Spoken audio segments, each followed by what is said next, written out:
وأقول في القرآن ما جاءت به آياته فهو الكريم المنزال وأقول قال الله جل جلاله والمصطفى الهادي ولا أتأول. رباه عفوك إني للنور مدت يداي نزعت أسرار قلبي وجئت ألقي أسايا رباه عفوك إني للنور مدت يداي نزعت أسرار قلبي وجئت ألقي أسايا. والصلاة والسلام على رسول الله وأشهد أن لا إله إلا الله وأشهد أن محمدا عبده ورسوله أما بعد سبحانك لا علم لنا إلا ما علمتنا إنك أنت العليم رب اشرح لي صدري ويسر لي أمري واحلل عقدة من لساني يفقهوا قولي رب زدني علما اللهم رب زدني علما.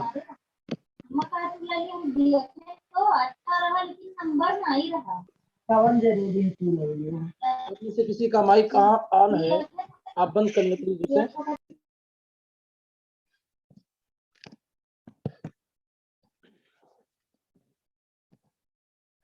اللہ رب العالمین کا فضل و کرم اور اس کی توفیق. ایک اہم کتاب عقیدے کے موضوع پہ ہم اور آپ پڑھ رہے ہیں، کوشش کر رہے ہیں اس کو سمجھنے کی. اللہ تعالی ہمیں اور آپ کو اس میں کامیابی عطا فرمائے. پچھلے دنوں میں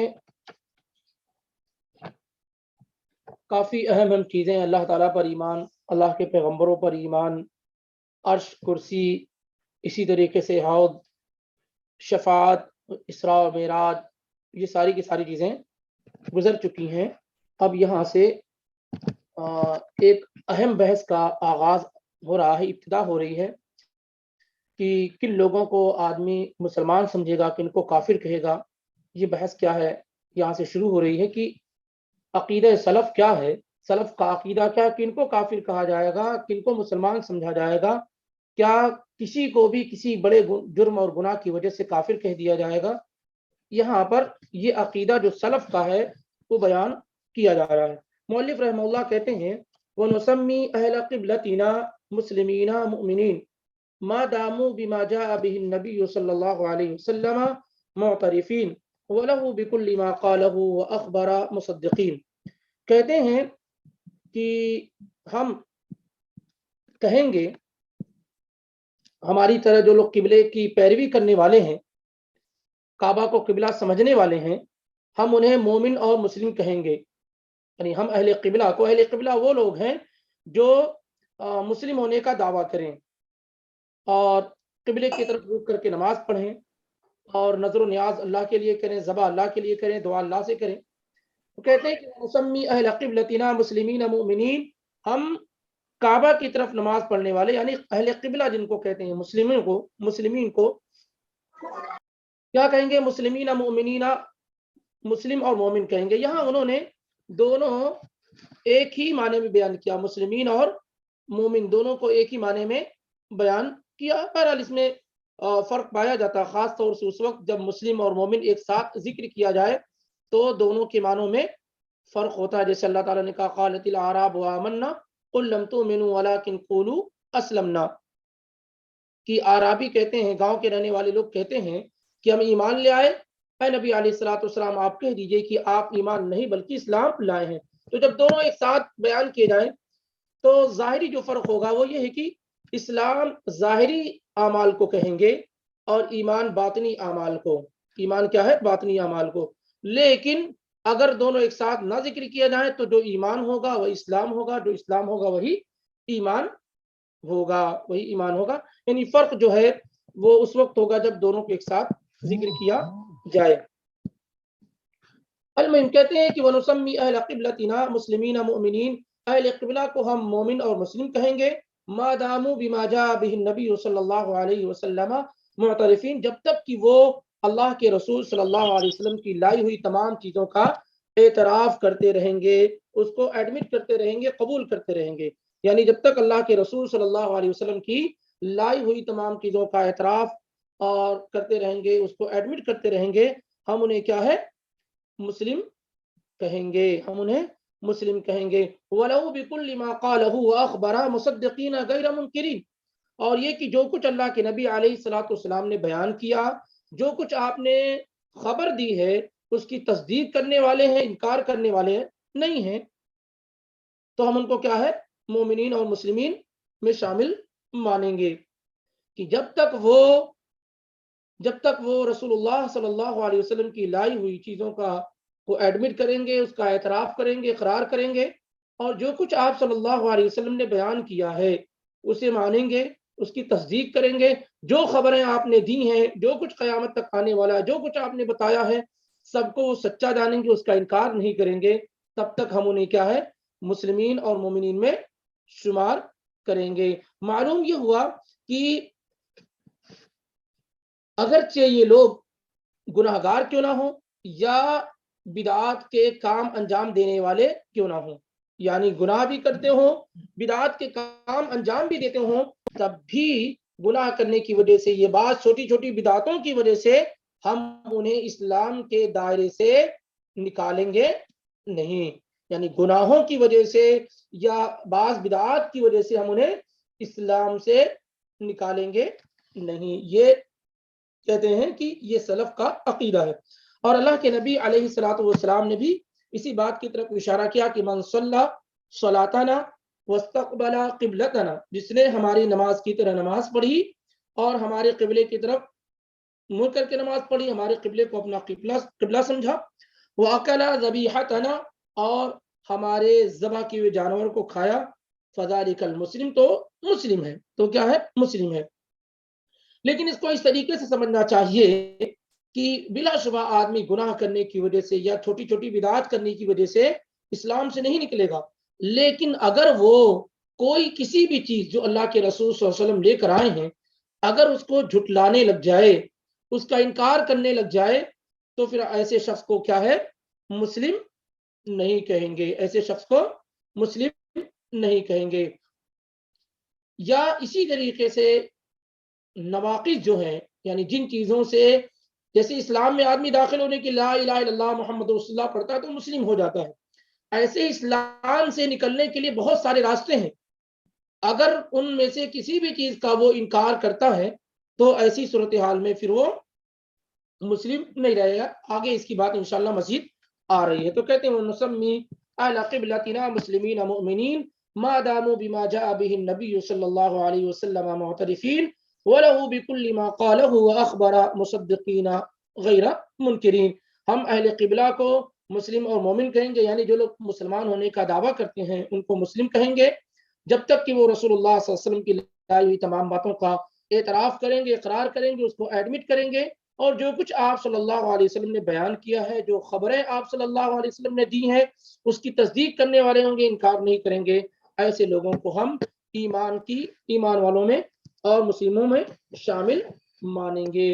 آگے کہتے ہیں مؤلف رحمہ اللہ, ولا نخوض فی اللہ ولا نماری فی دین اللہ, ہم اللہ رب العالمین کے بارے میں غور و خوض نہیں کریں گے, اللہ رب العالمین کے بارے میں بحث نہیں کریں گے, اللہ رب العالمین کے سلسلے میں ہم ادھر ادھر کی معلومات جاننے کی کوشش نہیں کریں گے. یعنی اللہ تعالیٰ کی حقیقت کیا, جو چیزیں اللہ تعالیٰ نے بیان فرما دی ہیں ہم اس کو ویسے ہی قبول کریں گے. تو اللہ تعالیٰ کی ذات کو لے کر کے, اس کی صفات کو لے کر کے, اس کے اسما کو لے کر کے, اس کی ربوبیت کو لے کر کے, اس کی الوہیت کو لے کر کے, اس کی حقیقت کو لے کر کے ہم جانچ پڑتال نہیں کریں گے, بلکہ جو چیزیں اللہ رب العالمین نے جس انداز میں جیسے بیان کر دی ہیں ہم سر تسلیم خم کر دیں گے, سرنڈر کر دیں گے اپنے آپ کو, اور اپنی عقل کے ذریعے سے اس کی حقیقت تک پہنچنے کی کوشش نہیں کریں گے جو اللہ اس کے رسول نے بیان نہ کی ہوں. تو ولا نخوض فی اللہ, ہم اللہ تعالیٰ کے بارے میں غور و خوض نہیں کرتے. جیسے ہوتا ہے نا, آدمی سے کوئی بات پوچھی جاتی ہے تو غور و خوض کرتا ہے, تحقیق کرتا ہے, معلومات اکٹھا کرنے کی کوشش کرتا ہے. تو کہتے ہیں اللہ رب العالمین کے متعلق ہم ایسا نہیں کریں گے. اور ایسی ولا نماری فی دین اللہ, اور نہ ہی اللہ رب العالمین کے دین کے بارے میں بحث و مباحثہ کریں گے, تکرار کریں گے, مجادلہ کریں گے, ڈیبیٹ کریں گے. اس معاملے میں اس طریقے سے کہ اللہ رب العالمین نے یہ چیزیں کیوں بیان فرمائی. جتنی بھی جو چیز اللہ کے دین میں ہے ہم اسے ویسے ہی تسلیم کریں گے اور کوئی شک و شبہ میں نہیں پڑیں گے, کوئی شک و شبہ میں ہم نہیں پڑیں گے. جو کچھ اللہ تعالیٰ نے بیان کر دیا ہے اسے تسلیم کریں گے. تو اللہ تعالیٰ کی ذات کے بارے میں, اللہ تعالیٰ کے بارے میں ہم غور و خوض نہیں کریں گے, ڈیپلی انداز میں جائیں گے نہیں, اور نہ اللہ کے دین کے بارے میں بحث و مباحثہ اور تکرار کریں گے. ایسا کیوں کہا گیا, ایسا کیوں نہیں کہا گیا, کیوں ان کو ایسے کہا گیا, ان تمام چیزوں سے کیا ہے ہم بچیں گے. بلکہ جو کچھ اللہ تعالیٰ کا حکم ہوگا ہم اسے ویسے ہی تسلیم کر لیں گے, کیونکہ ہم بندے ہیں, اللہ کے غلام ہیں, اور ہمیں یہ اختیار نہیں ہے کہ جو چیز اللہ تعالیٰ ہمیں کرنے کا حکم دے ہم اس سے پوچھیں کہ اللہ تو نے کیوں ایسا کرنے کا حکم دیا ہے, یا اللہ رب العالمین اگر کسی چیز سے منع کر دے تو ہم اس سے پوچھیں کہ تو نے کیوں منع کر دیا, کیونکہ ہم عبید ہیں, ہم عباد ہیں, ہم عبد ہیں, ہم غلام ہیں اللہ رب العالمین کے, اللہ کے بندے ہیں. ہمارے پاس یہ اختیار نہیں ہے, اور ہم یہ جانتے ہیں کہ اللہ حکیم ہے, اس کا کوئی بھی کام حکمت سے خالی نہیں ہے. اگر کسی چیز کا اللہ نے کرنے کا حکم دیا ہے تو اس میں ہماری ہی بہتری ہے, اگر کسی چیز سے اللہ تعالیٰ نے منع کیا ہے تو اس میں ہماری بہتری ہے, اگرچہ وہ چیزیں ہمیں نگاہوں کے سامنے نہ ہو, ہمیں سمجھ میں نہ آ رہی ہو. آگے کہتے ہیں وَلَا نُجَادِلُ فِي الْقُرْآنِ, اور قرآن کے سلسلے میں ہم مجادلہ نہیں کریں گے, ڈیبیٹ نہیں کریں گے, بحث نہیں کریں گے. دو معنی ہو سکتا ہے. ایک معنی تو گزر چکا ہے کہ بہت سارے لوگ جو قرآن کے متعلق کہتے ہیں کہ قرآن اللہ کی مخلوق ہے, ہم اس سلسلے میں پڑھیں گے ہی نہیں, شبہ ہی نہیں ہمارے ہاں ہوگا, کیونکہ قرآن اللہ کا کلام ہے, مخلوق نہیں. اور جو لوگ اس راستے میں آئیں گے ہم ان کا قرآن کے سلسلے میں ان کا ڈیفینس کریں گے اور بتائیں گے کہ قرآن اللہ رب العالمین کا کلام ہے, مخلوق نہیں ہے. قرآن اللہ کا کلام ہے, مخلوق نہیں ہے. بہت ساری چیزیں جیسے اللہ تعالیٰ نے کہیں لکھ دیا, جبریل علیہ السلام لے کر آئے, تو ہم کہیں گے یہ ساری چیزیں ہم اس کو تسلیم نہیں کریں گے, کیونکہ قرآن اللہ رب العالمین کا کلام ہے, اور کلام سینٹنس, جملے اور بات کو کہتے ہیں جو جبریل علیہ السلام لے کر آئے ہیں نبی اکرم صلی اللہ علیہ وسلم پر. تو کہتے ہیں وَلَا نُجَادِلُ فِي الْقُرْآنِ, قرآن کے سلسلے میں ہم مجادلہ, لڑائی جھگڑا نہیں کریں گے. تو ایک معنی یہی ہے کہ ہم جو اس کو تسلیم کریں گے کہ یہ اللہ تعالیٰ کا کلام ہے, یہ مخلوق ہے, مخلوق ہو سکتا ہے, نہیں ہو سکتا ہے, ان چیزوں میں ہم نہیں پڑھیں گے. دوسرا معنی یہ ہو سکتا ہے کہ قرآن کی جو قرات ثابت ہے, 7 لہجے پر جو قرآن کا نزول ہوا ہے, ہم اس سلسلے میں آپس میں لڑائی جھگڑا نہیں کریں گے, اور جتنے بھی لہجے اللہ کے رسول صلی اللہ علیہ وسلم سے ثابت ہیں ہم اس پر ایمان لے کر آئیں گے. جیسے عبداللہ ابن مسعود رضی اللہ تعالی عنہ کی روایت میں ہے, وہ کہتے ہیں کہ ایک آدمی قرآن کی تلاوت کر رہا تھا, ایک آدمی قرآن کی تلاوت کر رہا تھا, میں نے اسے سنا اور اللہ کے رسول صلی اللہ علیہ وسلم سے اس کے خلاف سنا تھا, یعنی لہجے الگ تھے. جیسے وَاللَّيْلِ إِذَا يَغْشِي ایک قرات ہے, ایک لہجہ یہ بھی ہے. تو عبداللہ ابن مسعود کہتے ہیں کہ میں نے اس شخص کو ایک آیت پڑھتے ہوئے سنا, جو آیت میں نے اللہ کے رسول صلی اللہ علیہ وسلم کو بھی پڑھتے ہوئے سنا تھا. دونوں میں مجھے فرق نظر آیا, تو میں اللہ کے نبی علیہ الصلوۃ والسلام کے پاس گیا اور میں نے آپ کو خبر کی. فعرفت فی وجہی الکراہہ, مجھے محسوس ہو گیا, میں نے جان لیا کہ اللہ کے رسول صلی اللہ علیہ وسلم کو یہ بات ناگوار گزری ہے, پسند نہیں آئی ہے آپ صلی اللہ علیہ وسلم کو. اور آپ نے کہا کلاکما محسن, تم دونوں درست اور صحیح ہو, یعنی تمہاری قرات بھی صحیح ہے, ان کی قرات بھی صحیح ہے, کیونکہ قرآن 7 لہجے میں نازل کیا گیا. فلا تختلفوا, تو کیا ہے اختلاف نہ کرو. فإنه من كان قبلكم اختلافوا فهلكوا, اس لیے کہ تمہارے پہلے لوگوں نے اختلاف کیا آپس میں تو ہلاک ہو گئے, برباد ہو گئے, اس لیے تم اختلاف نہ کرو. تو ولا نجادل فی القرآن میں یہ ہے کہ ہم قرآن کے سلسلے میں مجادلہ نہیں کریں گے. ایک معنی یہ ہے کہ قرآن اللہ کا کلام ہے, اور اگر کوئی کہتا ہے کہ یہ کلام ایسے ہے ویسے ہے, یہ کلام نہیں, مخلوق نہیں ہے, تو ہم اس کے پیچھے نہیں پڑیں گے. دوسرے یہ ہے کہ قرآن کی جو قرات ثابت ہے نبی علیہ الصلوۃ والسلام سے, ہم اس میں کوئی لڑائی جھگڑا نہیں کریں گے, اور اس کو ایڈمٹ کریں گے, قبول کریں گے جو کچھ اللہ کے نبی علیہ الصلوۃ والسلام سے قرآن کے سلسلے میں ثابت ہے, قرآن کے سلسلے میں ثابت ہے. اس کے بعد کہتے ہیں وَنَشْهَدُ أَنَّهُ كَلَامَ رَبِّ الْعَالَمِينَ، حالانکہ یہ بات گزر چکی ہے، یہ بات کیا ہے، گزر چکی ہے. وَنَشْهَدُ أَنَّهُ كَلَامُ رَبِّ الْعَالَمِينَ، اور ہم گواہی دیتے ہیں کہ قرآن سارے جہان کا پالنہار جو ہے اللہ، اس کا کلام ہے. ہم گواہی دیتے ہیں کہ قرآن کیا ہے، رب العالمین کا کلام ہے. نزل به الروح الامین، جس قرآن کو روح الامین لے کر حاضر ہوئے. روح الامین کون ہے؟ جبریل علیہ الصلوۃ والسلام ہے. روح اصل میں اس وجہ سے جبریل علیہ الصلوۃ والسلام کو کہا جاتا ہے کہ وہ قرآن لے کر نازل ہوتے ہیں، اللہ کے حکام کو لے کر نازل ہوتے ہیں، کہ جس کے ذریعے سے دل زندہ ہو جاتے ہیں. جبریل علیہ الصلوۃ والسلام وہ کلام لے کر حاضر ہوتے ہیں جس کے ذریعے سے کیا ہے، دل زندہ ہو جاتے ہیں، اس لیے ان کو روح کہا جاتا ہے. تنزل الملائکۃ والروح، تو روح جو ہے یہ جبریل علیہ الصلوۃ والسلام کو کہا جاتا ہے. تو کہتے ہیں نزل به الروح الامین، کہ قرآن اللہ کا کلام ہے جسے جبریل علیہ الصلوۃ والسلام لے کر کے نازل ہوئے ہیں. فعلمہ سید المرسلین، تو تمام انبیاء کے سردار محمد رسول اللہ صلی اللہ علیہ وسلم کو جبریل علیہ الصلوۃ والسلام نے قرآن کیا ہے، سکھلایا ہے. قرآن کیا ہے، سکھلایا ہے. وہو کلام اللہ تعالی، اور وہ اللہ کا کلام ہے. لا یساویہ شیء من کلام المخلوقین، اور مخلوق میں سے کسی کی بات اللہ کی بات کے جیسی برابری نہیں ہو سکتی. یعنی مخلوق میں سے کسی کا کلام اللہ کے کلام کے برابر نہیں ہو سکتا ہے.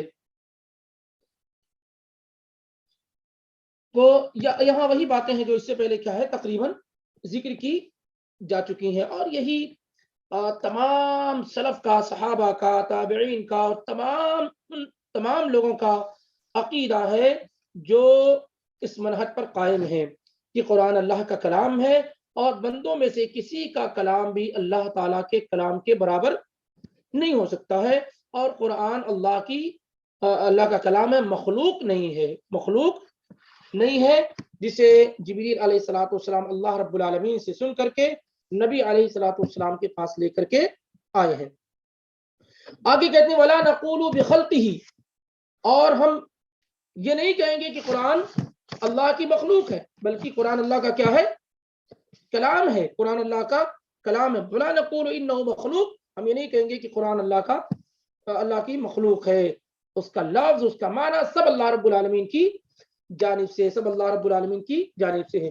ولا نخالف جماعت المسلمین، اور یہ کہہ کر کے کہ قرآن مخلوق ہے، ہم مسلمانوں کی جماعت کی مخالفت نہیں کریں گے، مسلمانوں کی جماعت کی مخالفت نہیں کریں گے. کیونکہ سلف کا، صحابہ کا، تمام صحابہ کا کوئی ایک صحابی ایسا نہیں ہے جو یہ کہتا ہو کہ قرآن مخلوق ہے.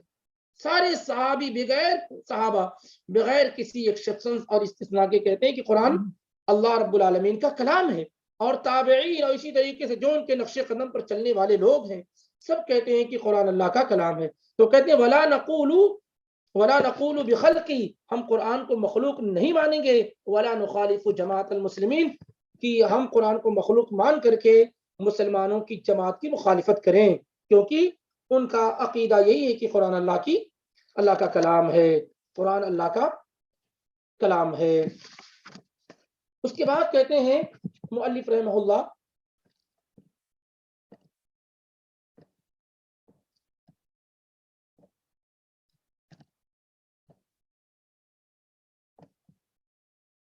ولا نكفر احدا من اهل القبلة بذنب ما لم يستحله.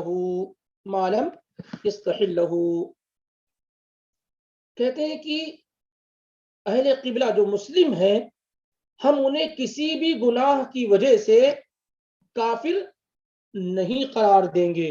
ولا نكفر احدا من اهل القبلة بذنب، کسی بھی گناہ کی وجہ سے ہم انہیں کافر نہیں کہیں گے. جو لوگ مسلم ہیں ہم انہیں کسی گناہ کی وجہ سے کافر نہیں کہیں گے. ما لم يستحله، جب تک کہ وہ اس گناہ کو حلال سمجھ کے نہ کرے، جب تک کہ وہ اس گناہ کو حلال سمجھ کے نہ کرے تب تک ہم اسے کافر نہیں کہیں گے. یعنی جیسے ایک آدمی شراب پیتا ہے لیکن جانتا ہے کہ شراب پینا حرام ہے، تو شراب پینے کی وجہ سے ہم اسے کافر نہیں کہیں گے. لیکن اگر وہ یہ کہتا ہے کہ شراب پینا حلال ہے تو ایسے شخص کو کیا ہم کافر کہیں گے، کیونکہ اس نے اس چیز کا انکار کر دیا جو اللہ تعالیٰ نے حرام قرار دیا ہے، جو اللہ تعالیٰ نے حرام قرار دیا۔ تو یہ بھی کیا ہے، سلف کا عقیدہ ہے کہ انہ لا یکفر احد من اہل القبلہ، کہ وہ کسی بھی مسلمان کو کسی گناہ کی وجہ سے کافر نہیں قرار دیتے ہیں، جب تک کہ وہ اسلام سے کو توڑنے والی کوئی چیز نہ لے کر آ جائیں، یعنی جب تک اسلام کو توڑنے والی کوئی چیز نہ لے کر آ جائیں، کسی گناہ کی وجہ سے جو شرک سے کم درجے کا ہے اس کی وجہ سے ہم انہیں کافر نہیں کہتے ہیں۔ جیسے اگر کوئی آدمی زنا کر لیا، چوری کر لیا، اس نے والدین کی نافرمانی کر لی، قطع رحم کیا، یعنی رشتوں کو توڑ دیا، تو ہم کہیں گے یہ آدمی بہت بڑا گنہگار ہے، اس کا ایمان کمزور ہے، ویک ہے، مگر یہ آدمی کیا ہے، مسلم ہے، کافر نہیں ہوا۔ لیکن جب وہ ان چیزوں کو حلال سمجھ کے کرے کہ ماں باپ کی نافرمانی کرنا حلال ہے، شراب پینا حلال ہے، زنا کرنا حلال ہے، چوری کرنا حلال ہے، جائز ہے، تو ایسی صورت میں کیا ہے، اب یہ آدمی جو ہے یہ انکار کرنے والا ہو گیا اس چیز کا جو اللہ اور اس کے رسول لے کر آئے، جو اللہ کے رسول لے کر آئے۔ اور اللہ کے رسول کیا لے کر آئے کہ شراب نہیں پینا، یہ جائز نہیں ہے، ماں باپ کی نافرمانی نہیں کرنا، یہ جائز نہیں ہے، چوری نہیں کرنا، یہ جائز نہیں ہے، زنا نہیں کرنا، یہ جائز نہیں ہے۔ تو گویا کہ اس نے اس چیز کا انکار کر دیا جو رسول اللہ صلی اللہ علیہ وسلم لے کر آئے ہیں۔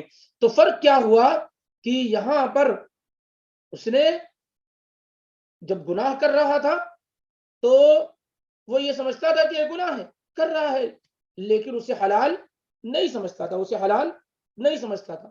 لیکن جب اس نے اسے حلال سمجھ لیا، جائز سمجھ لیا، درست سمجھ لیا، تو ایسی صورتحال میں وہ منکر ہو گیا ان چیزوں کا جو اللہ کے رسول صلی اللہ علیہ وسلم لے کر آئے ہیں۔ اور کوئی آدمی اللہ کے رسول صلی اللہ علیہ وسلم کی لائی ہوئی شریعت میں سے کسی بھی چیز کا انکار کر دیتا ہے بغیر کسی اس کے، ایک تو یہ کہ آدمی کے پاس ایویڈنس ہوتے ہیں، لیکن یوں ہی، تو ایسی صورتحال میں کیا ہے، وہ کافر ہو جاتا ہے۔ ایسی صورتحال میں کیا ہے، وہ کافر۔ جیسے کوئی آدمی کہے کہ 5 وقت کی نماز فرض نہیں ہے، نماز نہ پڑھے ایک الگ مسئلہ ہے، لیکن کہے کہ 5 وقت کی نماز فرض نہیں ہے، یا زکوٰۃ واجب نہیں ہے، یا حج ضروری نہیں ہے، یا زنا حلال ہے، یا شراب پینا حلال ہے، سود کھانا حلال ہے، ماں باپ کی نافرمانی کرنا حلال ہے، تو جو آدمی کوئی اس طرح کا کوئی گناہ حلال سمجھ کے کر لے تو کافر ہو جائے گا، پھر اس میں کوئی ڈاؤٹ اور شبہ نہیں ہے۔ لیکن کوئی آدمی اس کو گناہ سمجھتے ہوئے کرتا ہے تو وہ آدمی گنہگار ہوگا، کمزور ایمان والا ہوگا، لیکن سلف کے یہاں ایسا شخص کیا ہے، مسلم میں کاؤنٹ کیا جائے گا، شمار کیا جائے گا۔ اس سے کیا ہے، ان لوگوں کا رد کرنا مقصود ہے جن کو خوارج کہا جاتا ہے، جو ہر بڑے گناہ کی وجہ سے کیا ہے، ہر بڑے گناہ کی وجہ سے لوگوں کو اسلام سے نکال دیتے ہیں۔ کسی نے شراب پی لی تو کافر ہو گیا، زنا کر لیا تو کافر ہو گیا۔ تو ان کے پاس کفر کے معاملے میں کیا ہے، بہت جھری ہے، کسی کو بھی کسی بڑے گناہ کی وجہ سے کیا ہے، وہ کافر قرار دے دیتے ہیں، کسی کو بھی کسی بڑے گناہ کی وجہ سے کافر قرار دے دیتے ہیں۔ اس کے اپوزٹ میں آتے ہیں، جو ہے مقابلے میں آتے ہیں مرجیہ، جو یہ کہتے ہیں کہ ایک مرتبہ آدمی کلمہ پڑھ لیا تو کوئی بھی گناہ کرتا رہے تو کافر نہیں ہوگا، کچھ بھی کرتا رہے وہ کافر نہیں ہوگا۔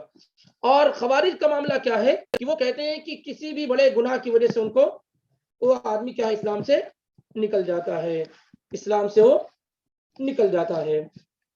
بہرحال یہ معاملہ کیا ہے، یہ بہت ہی زیادہ اہم معاملہ ہے کہ آدمی کس کو کافر کہہ سکتا ہے، کس کو کافر نہیں کہہ سکتا ہے۔ اور اس سلسلے میں شریعت کا اصول اور ضابطہ کیا ہے، شریعت کا اصول اور ضابطہ کیا ہے، یہ اسے جاننا ہمارے اور آپ کے لیے نہایت ضروری ہے۔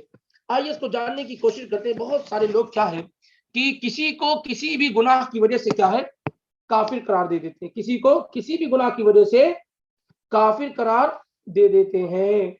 اور کبھی کبھار معاملہ یہ ہوتا ہے کہ وہ قرآن و سنت کے ان نصوص کو جہاں پر کفر وغیرہ کے الفاظ آئے ہوئے ہوتے ہیں اسے صحیح طور سے سمجھنے میں کامیاب نہیں ہو پاتے ہیں۔ مجھے صحیح طور پر سمجھنے میں کامیاب نہیں ہو پاتی. مثال کے طور پر اللہ کے رسول صلی اللہ علیہ وسلم کا یہ ارشاد سباب المسلمی فسوق وقتالہ کفر کہ مسلم آدمی کو گالی گلوچ دینا یہ فسق والا عمل ہے اور اس سے لڑائی کرنا یہ کفر ہے. تو کیا کوئی آدمی کسی مسلمان آدمی سے لڑائی کر لے یا اس کو قتل کر دے تو کافر ہو جائے گا؟ یا اسے قتل کر دے تو کیا وہ کافر ہو جائے گا؟ یہی بات سمجھنے کی ہوتی ہے کہ اللہ تعالیٰ نے خود سورہ حجرات میں ذکر کیا کہ وَإِن طَائِفَتَانِ مِنَ الْمُؤْمِنِينَ اقْتَتَلُوا فَأَصْلِحُوا بَيْنَهُمَا فَإِن بَغَتْ إِحْدَاهُمَا عَلَى الْأُخْرَى فَقَاتِلُوا الَّتِي تَبْغِي حَتَّى تَفِيءَ إِلَى أَمْرِ اللَّهِ فَإِن فَاءَتْ فَأَصْلِحُوا بَيْنَهُمَا بِالْعَدْلِ وَأَقْسِطُوا إِنَّ اللَّهَ يُحِبُّ الْمُقْسِطِينَ إِنَّمَا الْمُؤْمِنُونَ إِخْوَةٌ. اللہ تعالیٰ نے دونوں جماعت کو کیا مسلم کہا، حالانکہ دونوں آپس میں لڑ رہے ہیں. تو اگر مسلم سے لڑائی کرنا کفر ہوتا تو اللہ تعالیٰ انہیں کیوں مسلم کہتا اگر کافر ہو جاتا آدمی لڑائی کرنے سے؟ تو یہاں سمجھنے میں خطا اور غلطی ہوئی کہ یہ کفریہ عمل ہے، آدمی خود کافر نہیں ہو جاتا. یا یہ کہہ لیجئے کہ کفر دو قسمیں میں تقسیم ہوتا ہے، ایک کفر اکبر ہوتا ہے اور دوسرا کیا ہے، اصغر ہوتا ہے. جیسے نبی صلی اللہ علیہ وسلم نے کہا کہ کوئی آدمی اگر اللہ کے علاوہ دوسروں کی قسم کھاتا ہے تو کفر کرتا ہے. تو یہ کون سا کفر ہے؟ آدمی اسلام سے نکل جائے گا اگر غیر اللہ کی قسم کھا لیا؟ نہیں، یہ کفر اصغر ہے، چھوٹا کفر ہے. یہ وہ کفر نہیں ہے جس کی وجہ سے انسان کیا ہے، اسلام سے نکل جائے. اور اسی طریقے سے کسی بڑے گناہ کی وجہ سے کسی کو کافر قرار دیا جائے، وہ گناہ کفر اور شرک والے نہ ہو. تو گناہ کیا ہے؟ کفر اور شرک والے گناہ نہ ہو، اور وہ گناہ نہ ہو جس سے آدمی اسلام سے نکل جاتا ہے، یعنی جن کو نواقض الاسلام کہا جاتا ہے کہ کسی بھی چیز کا آدمی تکذیب کرنے لگ جائے، آخرت کے دن کو نہ مانے، تقدیر کا انکار کرے، فرشتوں کا انکار کرے، کتابوں کا انکار کرے، رسولوں کا انکار کرے، جنت و جہنم کا انکار کرے. یہ سب بنیادی چیزیں. تو اگر ان چیزوں کا انکار کرتا ہے جو ایمانیات سے متعلق ہے تو ظاہر سی بات ہے اس کے کفر میں پھر کوئی شبہ نہیں رہ جائے گا. لیکن جو عملی چیزیں ہیں عام طور سے ان کے متعلق معاملہ کیا ہے کہ اگر وہ اس کا ارتکاب کرتا ہے تو اس کی وجہ سے اس کو کافر نہیں قرار دیا جائے گا. عبداللہ بن عمر رضی اللہ تعالیٰ عنہ کی روایت ہے کہ عمر رضی اللہ تعالیٰ عنہ کی روایت ہے بخاری وغیرہ کے اندر کہ ایک شخص جس کا نام عبداللہ تھا اور اللہ کے نبی علیہ الصلوۃ والسلام ان کے ساتھ ہنسی مذاق بھی کرتے تھے، اور انہوں نے شراب پی. نبی علیہ الصلوۃ والسلام نے حد لگائی شراب پینے کی، جو حد ہوتی ہے 40 کوڑے وہ لگائے گئے. پھر اس کے بعد شراب پی، پھر کوڑے لگائے گئے.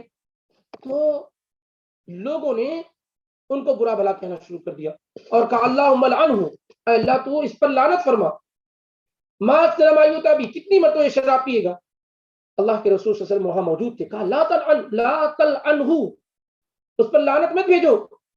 فإنہ یحب اللہ ورسولہ، اس لیے کہ وہ اللہ اس کے رسول سے محبت کرتا ہے. اللہ اس کے رسول سے محبت کرتا ہے. یعنی ایسا ہو سکتا ہے کہ ایک آدمی مومن ہو، کسی بڑے گناہ کا ارتکاب بھی کر رہا ہو اور وہ اللہ اس کے رسول سے محبت کرنے والا ہو، کیونکہ بڑے گناہ بہت سارے ہیں. ہو سکتا ہے کوئی گناہ کر رہا ہو اور اس کی سزا بھی متعین ہے، یہ اللہ تعالیٰ کے اوپر ہے، تحت المشیہ ہے. اللہ چاہے اسے معاف فرما دے اور اللہ رب العالمین چاہے تو اسے عذاب دے. تو ان چیزوں کا کیا ہے، خیال کرنا چاہیے کہ آدمی کسی پر فوراً اٹیک اور حکم نہ لگائے. ایسے ہی نبی علیہ الصلوۃ والسلام نے کہا کہ بنی اسرائیل میں 2 لوگ تھے، ایک آدمی اس میں گناہ کرنے والا تھا، دوسرا آدمی عبادت کرنے والا تھا. تو جو عبادت کرنے والا تھا وہ بار بار گناہ کرنے والوں کو روکتا رہتا تھا کہ بھائی گناہ نہ کرو، گناہ نہ کرو. اور پھر ایک مرتبہ اس نے اس کو گناہ کرتے ہوئے پکڑ لیا اور کہا کہ اللہ تعالیٰ تمہیں معاف نہیں کرے گا. اللہ تعالیٰ واللہ لا یغفر اللہ لک، اللہ کی قسم اللہ تمہیں معاف نہیں کرے گا. یا یہ کہا کہ اللہ تعالیٰ تمہیں جنت میں داخل نہیں کرے گا. دونوں کی موت ہوئی، دونوں اللہ کے دربار میں حاضر ہوئے. تو اللہ تعالیٰ نے مجتہد سے کہا کہ اکنت بی عالما او کنت علی ما فی یدی قادرا، کیا تم میرے بارے میں جاننے والے تھے کہ میں اسے معاف نہیں کروں گا؟ اس کا علم تھا تمہارے پاس؟ کیا تم میری قدرت کے بارے میں جاننے والے تھے, میری طاقت کے بارے میں؟ کیوں تم نے ایسا کہا کہ اللہ تمہیں ہرگز معاف نہیں کرے گا, اللہ تمہیں ہرگز جنت میں داخل نہیں کرے گا؟ اور جو گناہ کرنے والا تھا اللہ تعالیٰ نے اس سے کہا اذهب فادخل الجنہ برحمتی, جاؤ تم جنت میں میری رحمت کی وجہ سے داخل ہو جاؤ, جنت میں میری رحمت کی وجہ سے داخل ہو جاؤ. وقال للآخر اذهبوا به الى النار, اور دوسرے سے کہا اللہ رب العالمین نے فرشتوں سے کہ اس کو جہنم میں لے کر کے جاؤ. معلوم یہ ہوتا ہے کہ آدمی کسی بڑے گناہ کی وجہ سے کسی کو کافر نہ کہے جب تک کہ اسلام کے خلاف کوئی عمل صادر نہ ہو, جب تک کہ اسلام کے خلاف کوئی عمل صادر نہ ہو تب تک کیا ہے, اس سے انسان کو کیا ہے, بچنا چاہیے. ایسے ہی بسا خاص طور سے انڈیویجول پرسنل کسی کو کافر کہنے سے بہت زیادہ بچنے کی کوشش کرنی چاہیے. سلف کے منہج میں یہ ہے کہ وہ پرسنل کسی شخص کو کافر کہنے سے بہت زیادہ بچتے تھے جب تک کہ اس پر معاملہ بالکل واضح نہ ہو جائے, جب تک کہ معاملہ اس پر بالکل واضح نہ ہو جائے. کسی کو پرسنلی طور پہ کافر وہ نہیں کہتے تھے. جیسے ایک آدمی کو دیکھا کہ وہ قبروں کو سجدہ کر رہا ہے تو کیا فوراً کافر کہہ دیں گے؟ نہیں, اس کے ریکوائرمنٹس آپ جائیں پوچھیں, ہو سکتا ہے کہ اس کے پاس ایویڈنس ہو سکتا ہے کہ اس کے پاس علم نہ ہو سکتا ہے اس کے پاس جہالت ہو, یہ ساری کی ساری چیزیں ہو سکتی ہیں.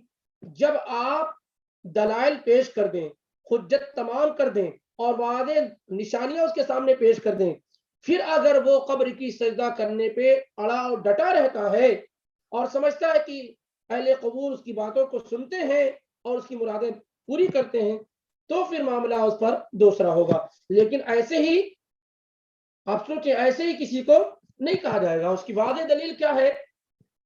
ابو ہریرہ رضی اللہ تعالیٰ عنہ کی روایت جو بخاری اور مسلم میں موجود ہے کہ ایک آدمی تھا بنی اسرائیل میں, جب اس کی وفات کا وقت قریب آیا تو اس نے اپنے بچوں کو کہا کہ میں نے بڑے گناہ کیے اور اللہ تعالیٰ مجھے پکڑ لے گا, ایک کام کرو, میرے مرنے کے بعد میری لاش کو جلا کر کے اسے سمندروں کے حوالے ادھر ادھر کرنا تاکہ اللہ رب العالمین مجھے جو ہے جمع نہ کر سکے.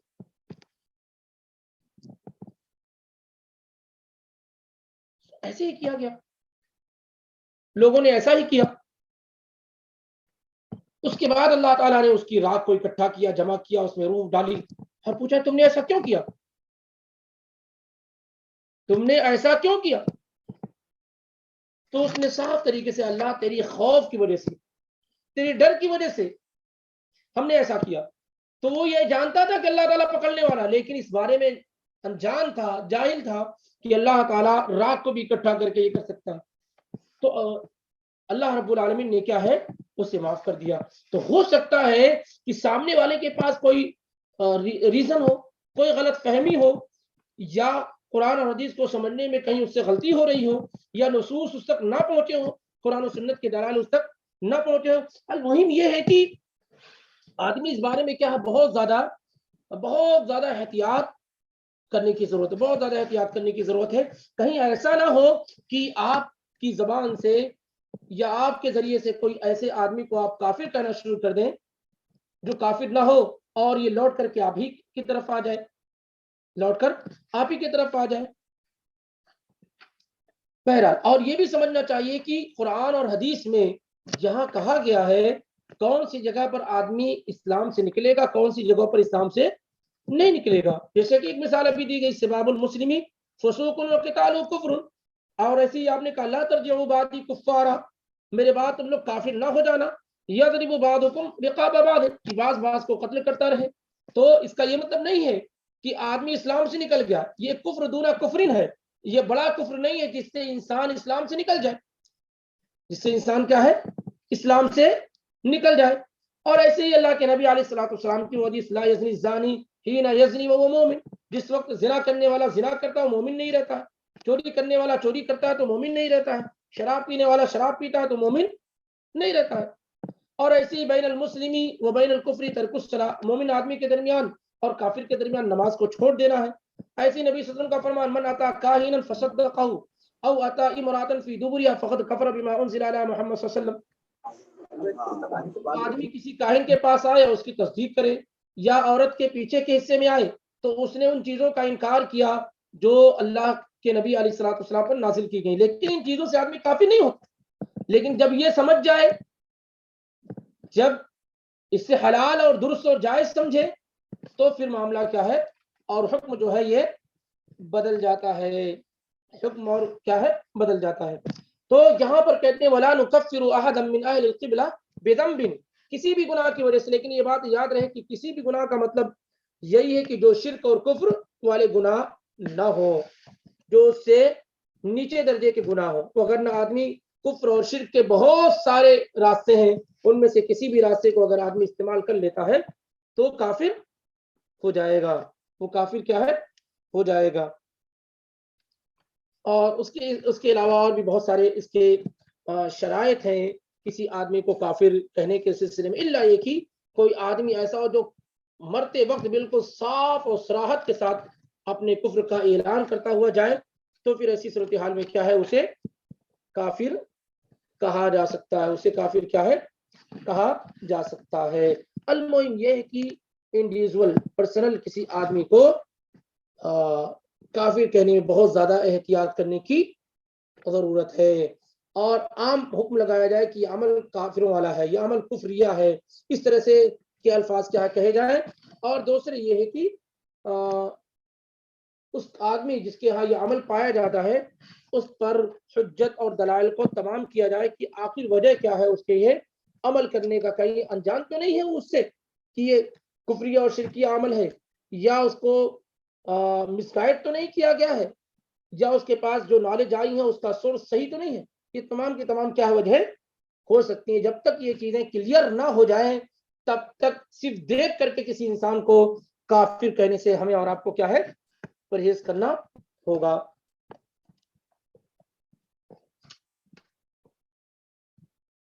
ایسے ہی کہتے ہیں وَلَا نَقُولُ لَا يَضُرُّ مَعَ الْإِيمَانِ ذَنْبٌ لِمَنْ عَمِلَهُ، اور ہم یہ بھی نہیں کہتے ہیں کہ ایمان کے ساتھ گناہ نقصان نہیں پہنچاتا ہے جو گناہ کا عمل کرے، کیونکہ یہ مرجیہ کا عمل ہے. مرجیہ کا وہ کہتے ہیں کہ اگر آدمی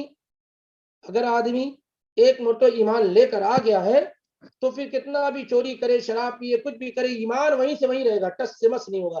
انہی کا یہ قول ہے کہ آپ کا ایمان ابو بکر کا ایمان کیا ہے برابر ہے، دونوں کا ایمان کیا ہے برابر. حتیٰ کہ کہتے ہیں اگر آدمی مسجد بھی ڈھا دے، انبیاء کو قتل بھی کر دے اور مصحف وغیرہ کی توہین بھی کر دے، تب بھی کیا ہے وہ کافر نہیں ہوگا. تو یہ بالکل کیا ہے غلط معاملہ ہے. وہ خوارج جو ہے ہر بڑے گناہ پر کافر کہتے ہیں، اور مرجیہ جو ہیں وہ کسی بھی گناہ پر کافر نہیں کہتے ہیں، اور کہتے ہیں کہ ایک مرتبہ اس نے کلمہ پڑھ لیا بس معاملہ کیا ہے خلاص ہے. تو اس میں درمیانی راستہ کن کا ہے؟ سلف کا ہے، جو یہ کہتے ہیں کہ بڑے گناہ کی وجہ سے آدمی کافر نہیں ہوتا ہے، اور نہ یہ کہ گناہ کرنے کی وجہ سے اس کا ایمان برابر رہتا ہے، اس کا ایمان کیا ہے کم ہوتا ہے. اور بعض گناہ وہ ہوتے ہیں جس کی وجہ سے انسان کیا ہے اسلام سے نکل جاتا ہے، جو کفریہ اور شرکیہ اعمال ہوتے ہیں، جو شرکیہ اور کفریہ اعمال ہوتے ہیں. جو کہتے ہیں ہم یہ بھی نہیں کہتے ہیں کہ ایمان کے ساتھ کوئی گناہ جو ہے نقصان نہیں پہنچاتا، بلکہ ہم کہتے ہیں کہ آدمی جب گناہ کا کام کرتا ہے تو اس سے اس کا ایمان کمزور ہو جاتا ہے، ویک ہو جاتا ہے، ایمان گھٹتا رہتا ہے برے اعمال کرنے کی وجہ سے، جیسے نیک اعمال کی وجہ سے ایمان کیا ہے بڑھتا رہتا ہے. آگے مزید کہتے ہیں نرجو للمحسنین من المؤمنین ان یعفو عنہم ویدخلہم الجنہ برحمتہ، اور نیکوکاروں کے متعلق، نیک مومنوں کے متعلق، ایمان والوں کے متعلق ہم یہ عقیدہ رکھتے ہیں کہ اللہ رب العالمین انہیں کیا ہے معاف کر دے گا. اللہ رب العالمین کیا انہیں معاف کر دے گا. یعنی جو نیک لوگ ہیں ان کے متعلق ہم کیا امید کرتے ہیں کہ اللہ ان کو معاف فرما دے اور انہیں اپنی رحمت سے جنت میں داخل کر دے. انہیں اللہ رب العالمین اپنی رحمت سے جنت میں داخل کر دے. اور کیا کہتے ہیں وَلَا نَأْمَنُ عَلَيْهِمْ وَلَا نَشْهَدُ لَهُمْ بِالْجَنَّةِ وَنَسْتَغْفِرُ لِمَسِيئِهِمْ وَلَا ونستغفر لمسيئهم ونخاف عليهم ولا نقنطهم. کہتے ہیں کہ نیک لوگوں کے متعلق، نیکوکاروں کے متعلق جو ظاہری طور پر جن کے اعمال درست اور صحیح ہیں، ان کے متعلق ہم اللہ تعالیٰ سے امید کرتے ہیں کہ اللہ تعالیٰ انہیں درگزر کر دے گا، معاف کر دے گا، اور اللہ تعالیٰ اپنے فضل سے انہیں اپنی جنت میں داخل کرے گا. البتہ ہم اس بات کا یقین رکھتے ہیں، البتہ اس بات کا یقین نہیں، یعنی ولا نامن علیہم نہیں، ہم اس بات کا یقین نہیں رکھتے ہیں ان کے متعلق کہ اللہ تعالیٰ انہیں ہر حال میں معافی کر دے گا اور انہیں جنت میں داخل کر دے گا.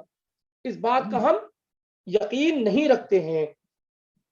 مطلب کیا ہے؟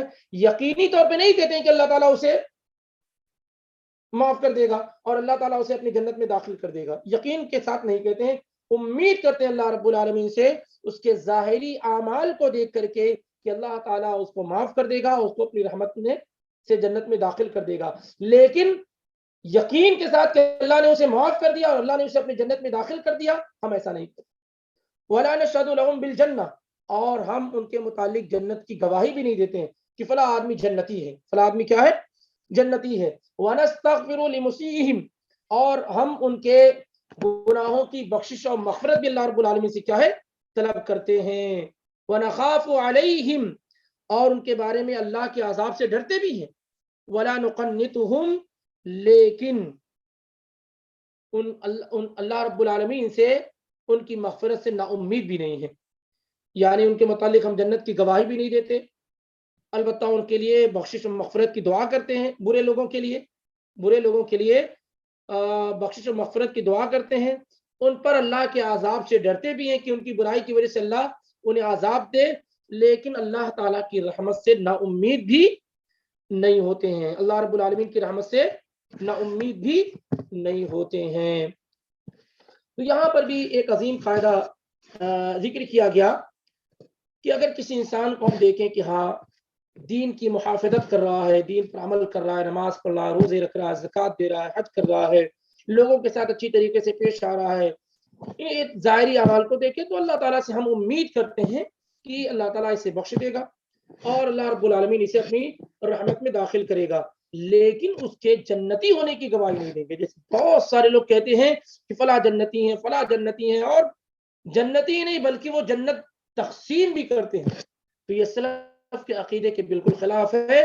ہم صرف جنتی انہی لوگوں کے متعلق کہتے ہیں جن کے متعلق کتاب و سنت کے واضح دلائل موجود ہیں، جیسے عشرہ مبشرہ بالجنہ ہے، ابو بکر ہیں، عمر ہیں، عثمان ہیں، علی ہیں، طلحہ ہیں، زبیر ہیں، سعد بن ابی وقاص ہیں، سعید بن زید ہیں، ابو عبیدہ عامر بن الجراح، اور یہ ہیں اسی طریقے سے حسن ہے، حسین ہے، فاطمہ ہے، خدیجہ ہے. جن لوگوں کے متعلق اللہ کے نبی علیہ الصلوۃ والسلام نے جنت کی گواہی دی، ہم انہیں کو جنتی کہتے ہیں. جن کے متعلق کتاب و سنت میں کوئی دلیل نہیں ہے، وہ کتنے ہی اعلیٰ کیوں نہ ہو، چاہے امام ابو حنیفہ ہو یا امام شافعی ہو یا امام مالک ہو یا احمد بن حنبل ہو یا ابن تیمیہ ہو یا ابن قیم ہو، ہم کسی کے متعلق نہیں کہتے ہیں کہ یہ جنت میں، کسی کے متعلق. یہ سلف کے منہج کے خلاف ہے، اگرچہ یہ لوگ بہت پائے کہ کیوں نہ ہو.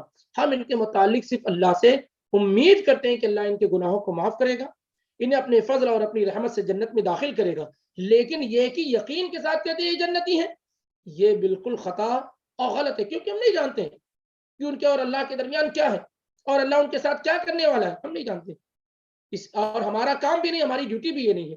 جنت و جہنم ہمارے اپنے اختیار میں نہیں ہے، معاف کرنا اور عذاب دینا ہمارے اپنے اختیار میں نہیں. اللہ رب العالمین کا کام ہے. اللہ کس کے متعلق کیا کرنے والا ہم نہیں جانتے.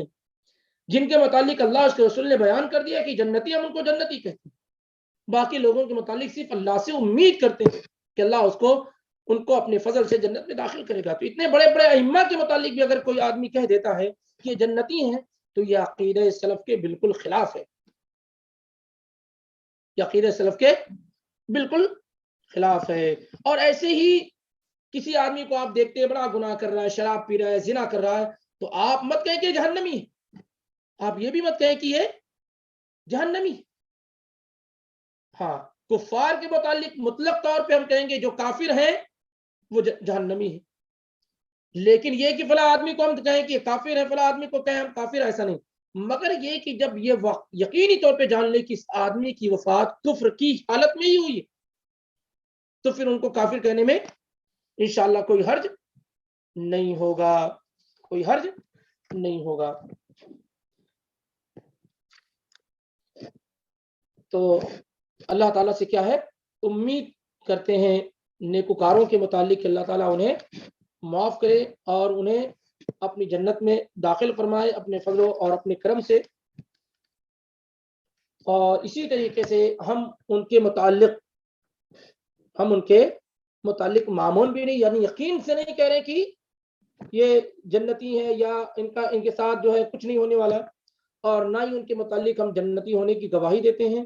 جو برے لوگ ہیں ان کے لیے ہم استغفار کرتے ہیں، بخشش مغفرت طلب کرتے ہیں، ان پر اللہ کے عذاب سے ڈرتے بھی ہیں، لیکن اللہ رب العالمین کی سے نا امید بھی نہیں ہے، اللہ رب العالمین سے نا امید بھی نہیں ہے۔ اللہ رب العالمین چاہے گا تو انہیں معاف کرے گا، اور چاہے گا تو ایسے برے لوگوں کو اللہ رب العالمین عذاب سے بھی دوچار کرے گا۔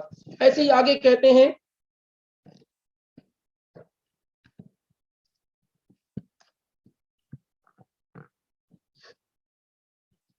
والامن والیاس ينقلان عن الملة وسبيل الحق بينهما لأهل القبلة۔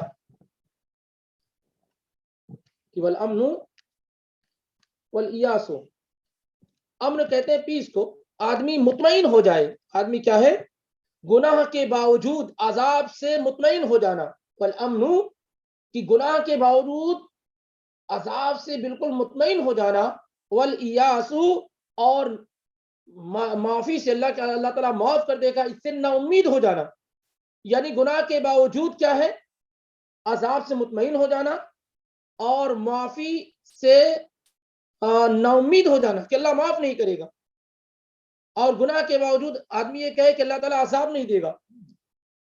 ینقلانی عن ملت الاسلام، تو یہ وہ چیزیں ہیں جس سے انسان اسلام سے کیا ہے، خارج ہو جاتا ہے، کہ اللہ تعالیٰ کے عذاب کا بالکل خوف نہ ہو اور کہے کہ اللہ بالکل عذاب نہیں دے گا، میں جو چاہوں کروں۔ تو یہاں پر اس نے اللہ تعالیٰ کی مشیت کو للکارا ہے، اس کا انکار کیا ہے، اور ان چیزوں کے متعلق وہ عمل کر رہا جو جانتا بھی نہیں، اور ایسے ہی اللہ تعالیٰ سے نا امید ہو جانا کہ اب میرے کو اللہ معاف نہیں کرے گا، میں نے زنا کیا، شراب پیا، تو یہ بھی کہ اللہ تعالیٰ کے عفو و درگزر کو للکار رہا ہے۔ یہ دونوں عمل وہ ہیں جس کی وجہ سے انسان کیا ہے، اسلام سے خارج ہو جاتا ہے، اگر جان بوجھ کر کے علم رکھنے کی بات کر رہا ہے تو۔ اور کہتے ہیں وَسَبِيلِ الْحَقِّ بَيْنَهُمَا، اور حق کا جو راستہ ہے یہ ان دونوں کے درمیان ہے، یعنی آدمی امید اور خوف کے درمیان ہو، گناہوں سے اللہ رب العالمین سے ڈر بھی رہا ہو اور اللہ تعالیٰ کی رحمت کی امید بھی ہو۔ الایمان بین الرجاء والخوف، ایمان امید اور خوف کے درمیان ہوتا ہے، اللہ تعالیٰ سے ڈر بھی ہو، اس کی پکڑ کا احساس بھی ہو کہ میں نے گناہ کے اللہ پکڑے گا، اور یہ کہ اس کی رحمتوں کی امید بھی ہو۔ لیکن وفات کے وقت جو ہے، جب انسان کی وفات کا وقت قریب ہو تو اسے چاہیے کہ اللہ تعالیٰ کے ساتھ جو حسن ظن کا معاملہ ہو وہ غالب ہو جائے، وہ کیا ہے، غالب ہو جائے کہ اللہ تعالیٰ اسے بخش دے گا، معاف کر دے گا اگر اس نے شرک اور کفر وغیرہ نہیں کیا، کیونکہ اللہ کے نبی علیہ الصلوۃ والسلام نے اپنی وفات سے 3 دن پہلے کہا تھا کہ لا یموتن احدکم الا وهو یحسن الظن باللہ عز وجل، تم میں سے کسی انسان کی موت نہیں آنی چاہیے مگر یہ کہ وہ اللہ رب العالمین سے اچھا گمان کرنے والا ہو، مگر یہ کہ وہ اللہ رب العالمین سے اچھا گمان کرنے والا ہو۔ تو انسان کو اللہ تعالیٰ کی پکڑ کا احساس بھی ہو، اس پر بھی ایمان ہو، اور اللہ تعالیٰ کی رحمتوں کی امید ہو، انہی دونوں کے درمیان کا جو راستہ ہے وہی درست اور صحیح راستہ ہے۔ ایسا نہ ہو کہ آدمی گناہ سے بے پرواہ ہو جائے کہ کچھ ہونے والا نہیں، میں نے کلمہ پڑھ رکھا، اور نہ یہ کہ میرے سے گناہ ہو گیا ہے اب یہ معاف نہیں ہو سکتا ہے۔ یہ دونوں کی دونوں چیزیں کیا ہے، درست اور صحیح نہیں ہے۔ آگے کہتے ہیں، اور اس طرح کی آیات قرآن میں کئی جگہ موجود ہیں، وہاں پڑھا جا سکتا ہے، یہ جو کتاب ہے اس میں بھی ذکر کی گئی ہیں۔ اور کہتے ہیں وَلَا يَخْرُجُ الْعَبْدُ مِنَ الْإِيمَانِ إِلَّا بِجُحُودٍ مَا أَدْخَلَهُ فِيهِ، اور انسان ایمان سے نہیں نکلتا ہے مگر جب ان چیزوں کا انکار کر دے جس کے ذریعے سے وہ اسلام میں داخل ہوا ہے، جس کے ذریعے سے وہ ایمان میں داخل ہوا ہے. یعنی بندہ ایمان سے اس وقت تک نہیں نکلے گا جب تک کہ ان چیزوں کا انکار نہ کرے جس کے تسلیم کرنے سے وہ اسلام میں داخل ہوا ہے یا داخل سمجھا گیا ہے. جیسے اللہ پر ایمان لایا، رسول پر ایمان لایا، کتابوں پر ایمان لایا، فرشتوں پر ایمان لایا، تقدیر پر ایمان لایا، ان چیزوں کے ذریعے سے کیا ہے، وہ ایمان میں داخل ہوا ہے. تو کہتے ہیں کہ بندہ اس وقت تک ایمان سے نہیں نکلتا ہے جب تک کہ ان چیزوں کا انکار نہ کر دے جو ایمان کی اساس ہیں، بنیاد ہیں. جب اس کا انکار کرے گا تبھی کیا ہے وہ اسلام سے نکلے گا. معلوم ہوا یہ ہوا کہ بہت سارے کبیرہ جو گناہ ہیں ان کے کرنے کی وجہ سے انسان اسلام سے نہیں نکلتا ہے. لیکن یہ بات بھی یاد رکھے کہ کفر صرف انکار کا نام نہیں ہے. انکار کبھی دل سے ہوتا ہے. انکار کیا ہے؟ کبھی دل سے ہوتا ہے. جیسے کوئی آدمی سمجھے کہ زنا حلال ہے، اور کبھی انکار کفر جو ہوتا ہے قول سے ہوتا ہے. کبھی انکار کیا ہے؟ قول سے ہوتا ہے، زبان سے. جیسے کوئی آدمی اللہ کو گالی دے، رسول کو گالی دے یا دین کو گالی دے، یہ بھی کافر ہو جائے گا. اسی طریقے سے کبھی جو ہے عمل کرنے کی وجہ سے انسان کافر ہو جاتا ہے. جیسے کوئی آدمی جو ہے جان بوجھ کر کے کسی قبر کا سجدہ کرے، یا قرآن کو اللہ کا کلام نہ کہے، اس کی بحرمتی کرے، غیر اللہ کے نام سے نظر و نیاز کرے، غیر اللہ کے لیے جانور ذبح کرے، تو یہ بھی کیا ہے، اس سے بھی انسان کافر ہو جائے گا. یا یہ کہ دین میں اللہ کے متعلق شک کرے، اللہ رب ہے کہ نہیں ہے، یا اللہ تعالیٰ کے ناموں میں شک کرے، یا اللہ تعالیٰ کی صفات میں سے کسی صفات میں شک کرے، یا ملائکہ فرشتوں کے متعلق شک کرے. بہت سارے لوگ کہتے ہیں نا فرشتے نام کی کوئی چیز نہیں، خالی چیز ہے، تو ان چیزوں میں شک کرے تو یہ بھی کافر ہو جائے گا. یا اسی طریقے سے جو ہے اعراض کرنے کی وجہ سے اللہ کے دین سے بالکل اعراض، منہ موڑ لے، ایسے رہے کہ بس مسلم گھرانے میں پیدا ہو گیا اور دین اسلام کچھ سیکھنے کی کوشش نہیں، ساری چیزوں سے منہ موڑے ہوئے ہو، تو یہ بھی کیا، اس سے بھی انسان کیا ہے، کافر ہو جائے گا. والذین کفروا عما انذروا معرضون. یقیناً جن لوگوں نے کفر کیا ان چیزوں سے جس سے انہیں ڈرایا گیا ہے، وہ کیا ہے، وہ لوگ کافر ہیں، کافر ہو گئے وہ لوگ جو منہ موڑتے ہیں، اعراض کرتے ہیں. ومن اعرض عن ذکری فإن له معیشة ضنکا ونحشره یوم القیامة اعمی. بہرحال تو یہ اہم بحث ہے جس کا صرف ایک خلاصہ ایک طریقے سے آپ کے سامنے پیش کیا گیا. اس میں مزید گفتگو کی ضرورت تھی، لیکن یہ بات تو سمجھ میں آ گئی کہ کسی بڑے گناہ کے ارتکاب کی وجہ سے کسی کو کافر نہیں کہا جا سکتا ہے جب تک کہ وہ شخص ان چیزوں میں سے کسی چیز کا انکار نہ کرے جن چیزوں پر ایمان لانا ضروری ہے. جو چیزیں اللہ اس کے رسول نے نازل فرمائی ان میں سے کسی چیز کا جب تک وہ انکار نہ کرے تب تک وہ کافر نہیں ہوتا ہے. اور اسی طریقے سے عمل کرنا ایک الگ سی چیز ہے، اور اس کو ماننا، ایڈمٹ کرنا، اس کو ریجیکٹ کرنا ایک الگ سی چیز ہے.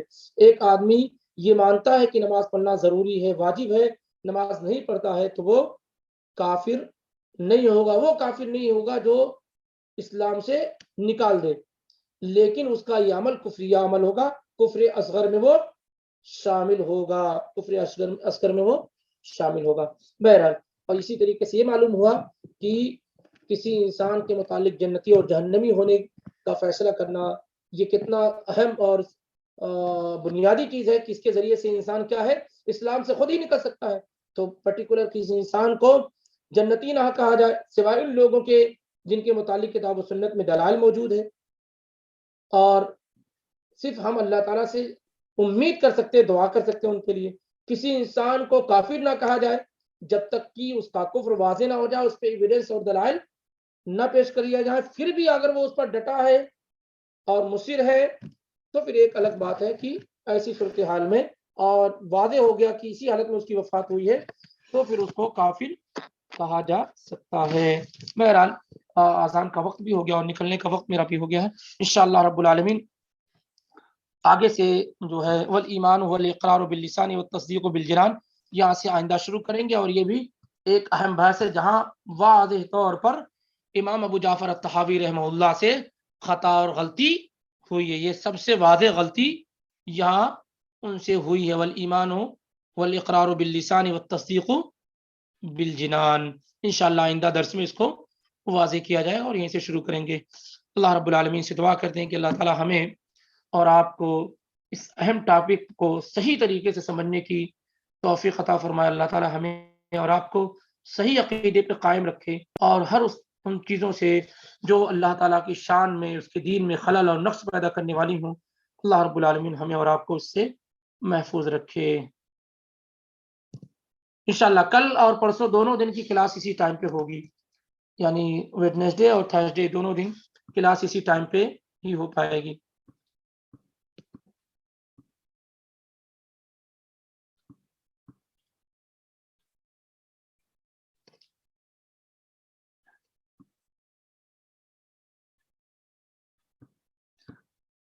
رفع الیدین،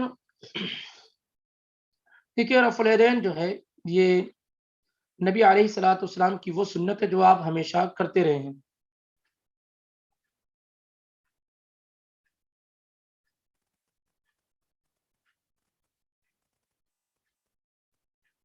یہ اس طریقے سے یعنی ان کو کہنے کا حق نہیں ہے، بالکل بلا شبہ یہ کہنے کا حق نہیں ہے۔ رفع الیدین اللہ کے نبی علیہ الصلوۃ والسلام کی سنت ہے اور آپ صلی اللہ علیہ وسلم ہمیشہ رفع الیدین کرتے رہے ہیں۔ عبداللہ ابن عمر رضی اللہ تعالیٰ عنہ کی روایت بخاری اور مسلم میں موجود ہے، کان رسول اللہ صلی اللہ علیہ وسلم یرفع یدیہ حذو منکبیہ اذا افتتح الصلاۃ واذا کبر للرکوع واذا رفع راسہ من الرکوع رفعہما کذلک۔ اللہ کے نبی علیہ الصلوۃ والسلام نماز شروع کرتے وقت، رکوع میں جاتے وقت، رکوع سے اٹھتے وقت رفع الیدین کرتے تھے اور سجدے میں آپ نہیں کرتے تھے۔ اور بعض روایت میں یہ ہے کہ آپ صلی اللہ علیہ وسلم 2 رکعات کے بعد جب اٹھتے تھے تو بھی رفع الیدین کرتے تھے۔ جہاں تک عام طور سے حنفی مسلک اس میں بہت سخت ہے کہ وہ رفع الیدین نہ کرتا ہے نہ کسی کو کرنے دیتا ہے، حالانکہ جتنے بھی دلائل ان کے اتنے فسفسے دلائل ہیں اور لوگوں نے اپنے مذہب اور مسلک کو ثابت کرنے کے لیے اتنی گندی چیزوں کا استعمال کیا ہے، جیسے یہ کہنا کہ لوگ بت لے کر آتے تھے اس وجہ سے آمین کہنے کو اور رفع الیدین کرنے کو کہا گیا، اس طرح کی بے بنیادی باتیں، یا رفع الیدین پہلے اللہ کے نبی صلی اللہ علیہ وسلم کرتے تھے بعد میں آپ نے چھوڑ دیا، کتنی بے غلط باتیں۔ ابو حمید الساعدی رضی اللہ تعالیٰ عنہ نے نبی علیہ الصلوۃ والسلام کی وفات کے کئی سال کے بعد 10 بڑے صحابہ کے درمیان کہا، کیا میں تمہیں نبی صلی اللہ علیہ وسلم کی نماز پڑھنے کا طریقہ نہ بتاؤں؟ ابو داؤد وغیرہ کے اندر صحیح طریقے سے موجود ہے۔ 10 صحابہ کے درمیان آپ نے ابو حمید الساعدی رضی اللہ تعالیٰ نے نماز پڑھ کے بتایا جس میں آپ نے رفع الیدین کیا، نماز شروع کرتے وقت، رکوع میں جاتے وقت، رکوع سے اٹھتے وقت اور 2 رکعت سے اٹھتے وقت۔ تو سارے لوگوں نے اس کو ویریفائی کیا کہ ہاں یہ ایسے ہی اللہ کے رسول صلی اللہ علیہ وسلم نماز پڑھاتے تھے۔ تو یہ کہنا کہ نماز رفع الیدین منسوخ ہو گیا ہے، تو اگر منسوخ ہو گیا ہوتا تو صحابہ کو علم نہیں ہوتا اس کا، صرف مسلک کی لڑائی سلسلے میں اس سے زیادہ کچھ نہیں، ورنہ رفع الیدین کے متعلق تقریباً 400 روایات ہیں اور 10 عشرہ مبشرہ بالجنہ جو ہیں ابو بکر، عمر، عثمان، علی، سب سے یہ روایات کیا ہے، مروی ہیں۔ لیکن آپ کا اپنا جو معاملہ ہے، اگر یہ معاملہ اس سے بہت زیادہ بڑھ رہا ہے تو واللہ عالم جو ہے یہ مجبوری اگر ہے تو گناہ نہیں ہونا چاہیے، واللہ عالم گناہ نہیں ہونا چاہیے۔ لیکن اللہ تعالیٰ سے دعا کرتے ہیں آپ کے لیے اور تمام لوگوں کو بھی چاہیے، اور آپ بھی اپنے گھر والوں کے لیے دعا کریں، اللہ تعالیٰ ان کے قلوب کو، ان کے دلوں کو دین کو صحیح طریقے سے سیکھنے اور سمجھنے کے لیے کھول دے۔ یہ چیزیں بلا شبہ مناسب نہیں ہیں اور یہ ان چیزوں میں اتنی سختی نہیں کرنی چاہیے۔ آپ نہیں کرتے ہیں نہ کریں، لیکن کسی انسان پر، کرنے والوں پر اس قدر دباؤ اور پریشر ڈالنا یہ بہرحال مناسب نہیں ہے۔ کبھی کرنے والوں نے جتنا وہ لوگ یہ سمجھتے ہیں کہ نہ کرنا نبی صلی اللہ علیہ وسلم ثابت ہے، اس سے 1000 گنا بڑھ کر کے ہم سمجھتے ہیں کہ نبی علیہ الصلوۃ والسلام نے کبھی بھی اپنی زندگی میں رفع الیدین ترک نہیں کیا ہے، اور اسی عقیدے کے ساتھ ہم انشاءاللہ اس دنیا سے فوت ہونا چاہتے ہیں، لیکن کبھی بھی یہ ہم نہ کرنے والوں پر اس طرح سے پریشر نہیں بناتے ہیں۔ لیکن آپ دیکھا جائے کہ دوسرے جو نہ کرنے والے لوگ ہیں وہ کرنے والوں پر اتنا پریشر کیوں بناتے ہیں، یہ بہرحال مناسب طریقہ نہیں ہے، جن کی طرف سے بھی یہ کیا جائے۔ اللہ تعالیٰ ہدایت نصیب فرمائے ہم اور تمام لوگوں کو، اور جو لوگ اس سنت سے دور ہیں اللہ تعالیٰ انہیں سنت سے قریب کرے۔ بلا شبہ ایک اہم سنت ہے جو لوگ کیا ہے چھوڑ رہے ہیں، اسی لیے ہندوستان میں وہ لوگ جو بہت پڑھے لکھے ہیں اور جن کے جو تعصب جن کے آنے الحمدللہ ان کے ہاں یہ چیزیں ہیں، وہ کہتے ہیں کہ میں رفع الیدین نہیں کرتا ہوں لیکن کرنے والے کو اچھا سمجھتا ہوں، یا کبھی کبھار وہ کر لیتے ہیں، یا کرنے والے پر کم سے کم تان نہیں کرتے، ٹانٹ نہیں کرتے ہیں۔ کیا عورت اور مرد کی نماز سیم ہے؟ مردوں کے طرح عورت کو بھی نماز پڑھنا ہے، سجدہ اور رکوع وغیرہ. دیکھیے النساء شقائق الرجال، اسلام کے جتنے بھی احکام ہیں اسلام کے، ایک قاعدہ یاد رکھیے، اس میں کوئی ڈیفرنس نہیں ہے مرد و عورت میں، کوئی ڈیفرنس نہیں، کوئی فرق نہیں ہے، سوائے یہ کہ جب شریعت الگ سے کوئی دلیل لے کر کے آئے کہ عورت اس سے ایکسپشن میں ہے، عورت اس سے مستثنا ہے، اور اس طرح کی کوئی دلیل کتاب و سنت میں موجود نہیں ہے کہ عورت اور مرد کی نماز الگ ہے. آپ فرماتے ہیں صلو کما رأیتمونی اصلی، نماز ویسے ہی پڑھو جیسے تم لوگوں نے مجھ کو نماز پڑھتے ہوئے دیکھا ہے. آپ کی یہ حدیث مردوں کو بھی شامل ہے، عورتوں کو بھی شامل ہے. اس لیے عورت اور مرد کی نماز میں کوئی فرق نہیں ہے، اور جو لوگ فرق بیان کرتے ہیں ان کے پاس اس طرح کی کوئی دلیل نہیں، بلکہ نماز نہیں، کسی بھی چیز میں کوئی فرق نہیں ہے جب تک کہ اس کی دلیل نہ آ جائے. جیسے جہاد کے متعلق صحابیات نے اللہ کے نبی علیہ الصلوۃ والسلام سے پوچھا، ہم جہاد نہیں کریں گے، ہم پر جہاد نہیں؟ تو نبی صلی اللہ علیہ وسلم نے کہا نہیں، لیکن تمہارا جہاد کیا حج اور عمرہ کرنا ہے، تمہارا جہاد کیا ہے؟ حج اور عمرہ کرنا ہے. ایسے ہی جماعت کے ساتھ مسجد میں آ کے نماز پڑھنا یہ عورتوں پر فرض نہیں، یہ عورتوں پر ضروری نہیں ہے. لیکن آپ نے یہاں یہ بھی کہا کہ جو عورتیں آنا چاہتی ہیں انہیں روکا نہ جائے، لا تمنعوا اماء اللہ مساجد اللہ. تو یہ چیزیں بالکل واضح ہیں ہمارے پاس. مرد و عورت کی نماز کو اس طریقے سے الگ الگ ڈیفائن کیا جاتا ہے گویا کی حدیث ہو کہ عورت اس طریقے سے نماز پڑھے گی اور مرد اس طریقے سے نماز پڑھیں گے. تو واللہ عالم اس سلسلے میں کوئی بات ثابت نہیں نبی علیہ الصلوۃ والسلام سے، اور مرد اور عورت کی نماز بالکل سیم ہے، اس میں کوئی فرق نہیں ہے. جب بات چھوٹ جائے گی انشاءاللہ پھر گفتگو ہوتی ہے، اگر کوئی اہم چیزوں کی تو گروپ پہ ڈال دیں گے.